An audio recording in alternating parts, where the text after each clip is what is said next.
ẹ̀ tún kú sí ní kọ́. I don't understand. Normally, more guys, I'm taller than her. Oh, look at me. Ní ẹ̀wọ̀n náà, ó máa yí tún kú sí ní kò yé mi o. Ọmọ bọ̀.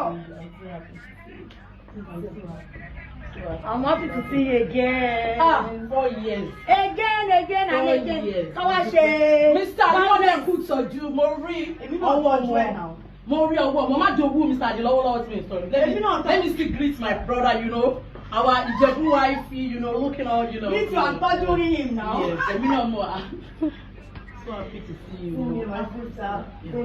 Where's my 30 million? Video mi la ma fi yẹn ṣe. Video mi la ma fi yẹn ṣe. Do and who? No. Ma lọ múra fún yẹn lọ́tọ̀ ni. Do and who? Video mi la ma fi yẹn ṣe. My 30 million naira. 30 million yẹn video mi o. Kó má mix àwọn videos yẹn pọ̀ra. Video pé ó dé bá mi láyé àtàlàfíà lélẹ̀. Ṣé wọ́n rí video 30 million yẹn? Wọ́n ṣàwọ̀. Ní nǹkan tí máa fojú ẹ̀rù. 30 million ni o. Ẹ ṣàánú mi ẹ gbà mí lọ́wọ́ woman kò kú. Because Baba tẹ̀sẹ̀ jọ. Baba tẹ̀sẹ̀. Tí máa lọ kó sáyé náà jáde. Even kíkọ̀ tẹ̀ ṣe bá lásán náà. Ẹ ti ní súra yẹn pé mo nọ rí díẹ̀ jù. Ní kíni?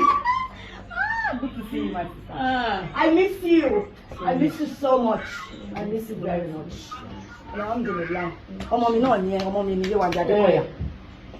Mo kí ló aya yìí? Kò jẹ́ mi náà. Hello. Kò jẹ́ mi náà bó ṣe ń tóbi. Wallahi, I don't know. Ẹ máa pè é. A máa pè yín padà.